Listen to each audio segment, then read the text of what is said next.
ಪಶ್ಚಿಮ ಬಂಗಾಳ, ಅಸ್ಸಾಂ ಹಾಗೂ ಪುದುಚೇರಿ ವಿಧಾನಸಭಾ ಚುನಾವಣೆಯಲ್ಲಿ ಎನ್ಡಿಎ ಮೈತ್ರಿಕೂಟ ಭರ್ಜರಿ ಜಯ ದಾಖಲಿಸಿದ ಹಿನ್ನೆಲೆಯಲ್ಲಿ ತುರುವೇಕೆರೆ ತಾಲೂಕಿನ ಚಿಕ್ಕೋನಹಳ್ಳಿ ಗೇಟ್ ಬಳಿ ಇರುವ ಮಾಜಿ ಶಾಸಕ ಮಸಾಲ ಜಯರಾಮ್ ಅವರ ಫಾರ್ಮ್ ಹೌಸ್ನಲ್ಲಿ ಬಿಜೆಪಿ ಕಾರ್ಯಕರ್ತರು ಸಂಭ್ರಮಾಚರಣೆ ನಡೆಸಿದ್ದಾರೆ.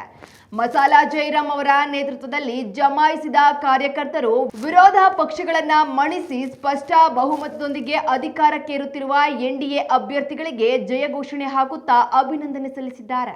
ಈ ವೇಳೆ ಗೆಲುವಿಗಾಗಿ ಹಗಲಿರುಳು ಶ್ರಮಿಸಿದ ಪ್ರತಿಯೊಬ್ಬ ಕಾರ್ಯಕರ್ತರಿಗೂ ಧನ್ಯವಾದ ತಿಳಿಸಿದ ಮಾಜಿ ಶಾಸಕರು ಪಟಾಕಿ ಸಿಡಿಸಿ ಸಿಹಿ ಹಂಚುವ ಮೂಲಕ ವಿಜಯೋತ್ಸವವನ್ನು ಸಡಗರದಿಂದ ಆಚರಿಸಿದ್ದಾರೆ.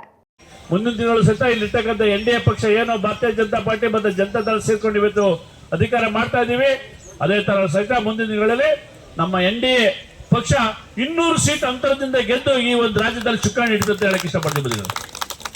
ಇವತ್ತು ಗೆದ್ದಿರ್ತಕ್ಕಂಥ ಎಲ್ಲ ಆತ್ಮೀಯ ಭಾರತೀಯ ಜನತಾ ಪಾರ್ಟಿಯ ಸುಮಾರು 200ರಿಂದ 300, 350, 280 ಜನ ಶಾಸಕರು ಸಹಿತ ಇಲ್ಲಿಂದ ನನ್ನ ತುರುವೇಕೆರೆ ಎಲ್ಲ ಅಭಿಮಾನಿಗಳು ಭಾರತೀಯ ಜನತಾ ಪಾರ್ಟಿ ಕಾರ್ಯಕರ್ತರ ಮುಖಾಂತರ ಅವರಿಗೆ ತುಂಬುವುದು ಅಭಿನಂದನೆ ಇಲ್ಲಿಂದ ಸಲ್ಲಿಸಕ್ಕೆ ಇಷ್ಟಪಡ್ತೀನಿ. ಜೈ ಹಿಂದ್, ಜೈ ತಮ್ಮ ಭಾರತ್ ಮಾತಾ ಕಿ.